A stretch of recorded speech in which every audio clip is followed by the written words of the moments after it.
143 में 400 पार कितनी सीटें हैं? 100। इस बार इन्हें 143 भी नहीं मिलेंगी।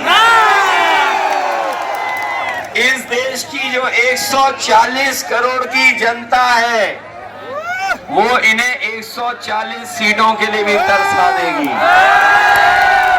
और इसलिए तरसाएगी क्योंकि इस बार इन्होंने किसानों को धोखा दिया, नौजवानों को धोखा दिया, हमारी माताएं बहनों को धोखा दिया। इस बार इन पर ये तीनों लोग मिलकर के वार करने जा रहे हैं, त्रिकोणी वार होने जा रहा है। हमारा किसान तो पहले से ही दुखी नाराज है इनसे, क्योंकि इन किसानों को कहा इन्होंने कि आय दोगुनी हो जाएगी। मुझे सुनने में आया है कि देश के प्रधानमंत्री, देश के गृह मंत्री, मुख्यमंत्री और जिनको कोई नहीं जानता वो उप मुख्यमंत्री कई बार आए हैं यहाँ, कई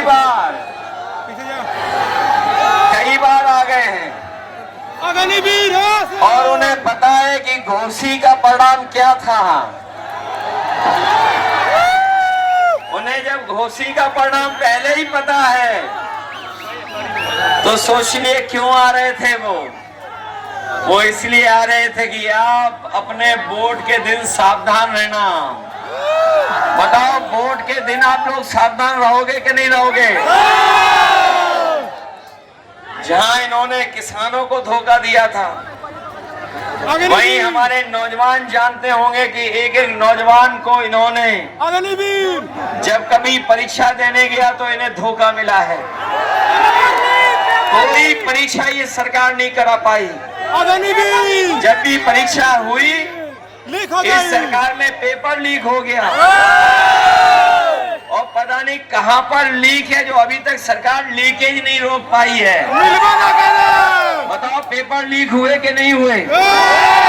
और जो नौजवान जानता होगा, जिसने परीक्षा की तैयारी की होगी, पढ़ा लिखा, अभी तक जितनी भी परीक्षाएं हुई हैं सब परीक्षाओं के पेपर लीक हो गए। और याद रखना नौजवान साथियों, ये पेपर लीक नहीं हुए हैं, इस सरकार ने जानबूझ करके पेपर लीक कराए हैं। इसलिए पेपर लीक कराए जिससे नौजवानों को उन्हें नौकरी न देनी पड़ जाए।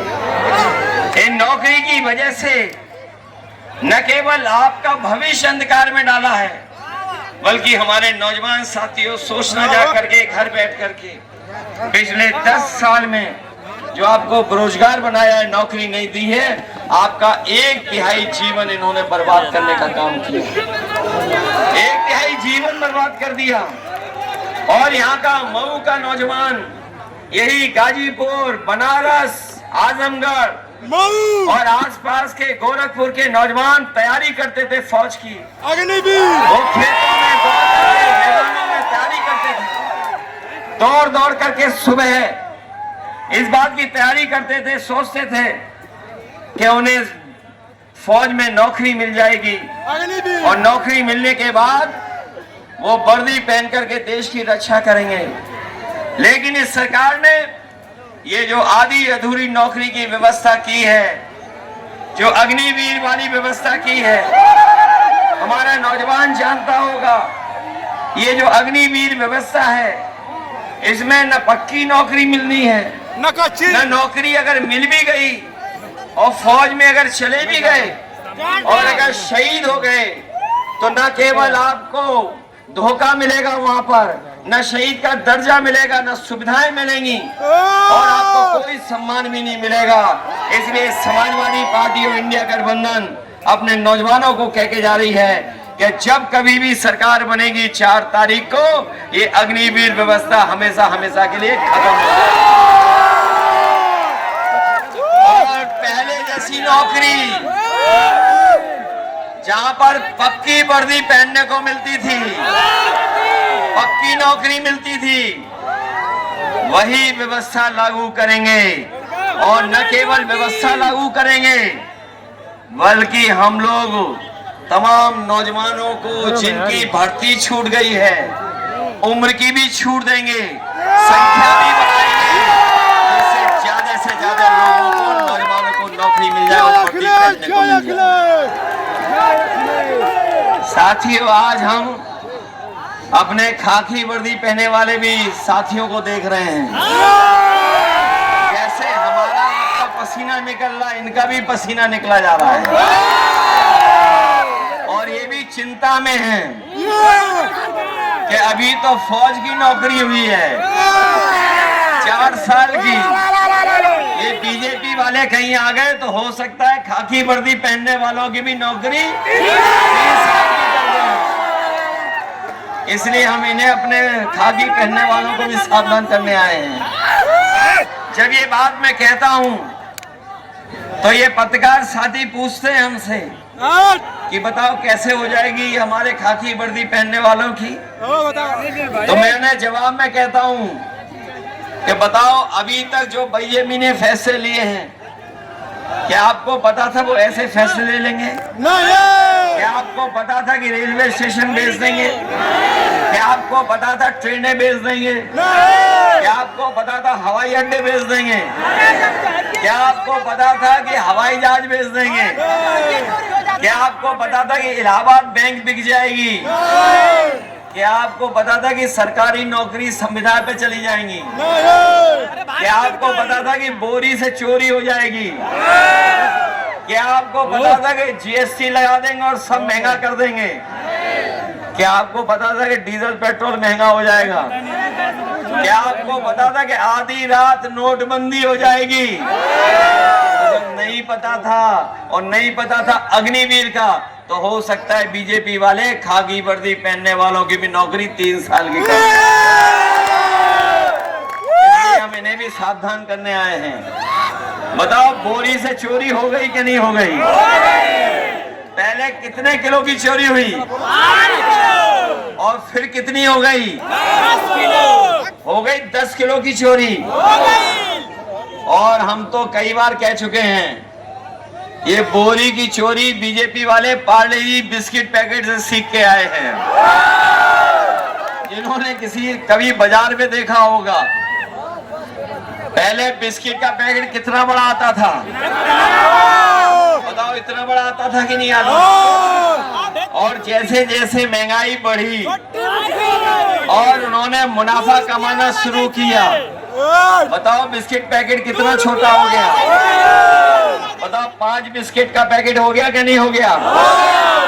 ये लोग आ गए तो हो सकता है 1 बिस्किट वाला पैकेट मिले। मैं देख रहा हूँ ये टैटू गैंग बिस्किट का पैकेट दिखा रहा है। अभी तो 5 का हुआ है, खोल के देखो कितने का है? 5 का। अभी तो 5 का हुआ है, आने वाले समय में 1 का हो जाएगा। बताओ आपके गैस का सिलेंडर कहाँ पहुंच गया? और ये नौजवान हमारे जो मोटरसाइकिल खरीदते थे 1 लाख, पहले कितने की आती थी और आज कितने की आ रही है? 1 लाख हो गई कि नहीं हो गई? और याद कीजिए, जब चुनाव था 2022 का, तो ये राशन में क्या क्या दे रहे थे आपको? राशन में दाल दे रहे थे, चना दे रहे थे, रिफाइंड तेल दे रहे थे, नमक दे रहे थे। और बताओ आज क्या दे रहे हैं राशन में? राशन में भी कटौती हो गई कि नहीं हो गई? इसलिए समाजवादी पार्टी और कांग्रेस और इंडिया गठबंधन ने तय किया है कि अपने गरीबों के लिए भरपेट भोजन हो जाए पूरे परिवार को, इसलिए राशन को बढ़ाने का काम करेंगे, गुणवत्ता अच्छा करेंगे। और जिस तरीके से संपन्न लोग आजकल बाजार में पैकेट का आटा खरीद रहे हैं जो गुणवत्ता में अच्छा है और पौष्टिक भी है, तो हम अपने गरीब परिवार के लोगों को भरोसा दिला के जा रहे हैं। जहाँ राशन बढ़ेगा, मात्रा बढ़ाएंगे, गुणवत्ता ठीक करेंगे और पैकेट के आटा के साथ साथ आपको डाटा भी फ्री देने का। आटा आपके स्वास्थ्य को बेहतर रखेगा और डाटा आपको आपके मोबाइल चलाने के काम आएगा और उससे जानकारी हासिल कर लोगे। जो पढ़े लिखे नौजवान हैं वो नौकरी ढूंढ लेंगे, ऑनलाइन पढ़ाई भी कर लेंगे और कोई जरूरत होगी जानकारी हासिल करना चाहेंगे तो बताओ हासिल कर लोगे जानकारी के नहीं कर लोगे। इसलिए राशन के साथ साथ पैकेट का आटा जो पौष्टिक होगा आटा के साथ डाटा भी याद होगा समाजवादी साथियों ने लैपटॉप दिया था और जहां लैपटॉप मिला होगा जिन साथियों को वो अभी भी चल रहा होगा और जिनके परिवार में वो पहुंचा होगा जब ऑन करते होगे नेताजी हम लोग ही दिखाई देते हो, लेकिन उसकी भी इन्होंने नकल कर ली। बताओ नकल कर ली कि नहीं कर ली। हम लोगों ने दिया था इतना बड़ा लैपटॉप, इन्होंने कितना दे दिया और इतना रद्दी दिया है कि उंगली घिसते रहो चलता ही नहीं है। बताओ सब व्यवस्था खराब कर दी कि नहीं कर दी। समाजवादियों ने एम्बुलेंस दी थी, एम्बुलेंस भी हम नहीं पहुंचती गाँव। और जो 100 नंबर वाली गाड़ी दी थी जो 112 कर दी और जब से 100 से 112 की है सरकार ने, हमारे पुलिस के भाइयों को लगता है कि उन्हें भी रेट बढ़ा लेना चाहिए। बताओ रेट बढ़ा लिया कि नहीं बढ़ा लिया। और केवल भ्रष्टाचार यहाँ नहीं बढ़ा है, बताओ इलेक्टोरल बॉन्ड लेकर के न केवल बीजेपी की इलेक्टोरल बॉन्ड से पोल खुल गई है, बल्कि जो जो लोग जान गए हैं कि किस तरीके से इन्होंने पैसा वसूला है। बताओ इन बीजेपी वालों का बैंड बज गया कि नहीं बज गया इलेक्टोरल बॉन्ड से। और जहां इन्होंने बड़े बड़े लोगों से लिया पैसा, लेकिन इन्होंने उन्हें भी नहीं छोड़ा वैक्सीन वालों को। याद है आपको और हमें सबको वैक्सीन लगवा दी। कोई बचा तो नहीं जिसको वैक्सीन न लगी हो, सबको वैक्सीन लगवा दी। और हमारे जो पुलिस के भाई लोग हैं ये लगवाना नहीं चाहते थे, इनको भी वैक्सीन लगवा दी। और बताओ वैक्सीन लगने से जान को खतरा हो गया कि नहीं हो गया। और सुनने में आया है कि जिन्होंने वैक्सीन लगवा ली है उन्हें बीमारी होने जा रही है, न केवल बीमारी बल्कि हार्ट अटैक भी हो रहे हैं। एकदम बताओ ये व्यवस्था की बीजेपी ने कि नहीं की। और सच्चाई तो ये है कि आज सब दवाई महंगी हो गई है।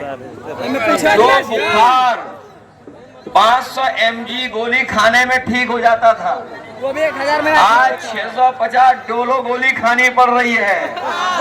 दवाइयाँ महंगी कर दी कि नहीं कर दी। और जिस कंपनी ने वैक्सीन लगाई थी अब वही कंपनी कह रही कि हम वैक्सीन वापस ले लेंगे। कोई बता दे हमें जो शरीर में वैक्सीन लग गई हो वो शरीर से वापस कैसे आएगी। कोई व्यवस्था है इसकी कि शरीर से वापस ले लेंगे। बताओ ये झूठ बोलते हैं बीजेपी वाले के नहीं बोलते हैं। इसलिए चुनाव में आप लोग सावधान रहेंगे कि नहीं रहेंगे। समाजवादियों ने बहुत काम किए थे, आपको याद होगा। जहां किसानों को सुविधा दी थी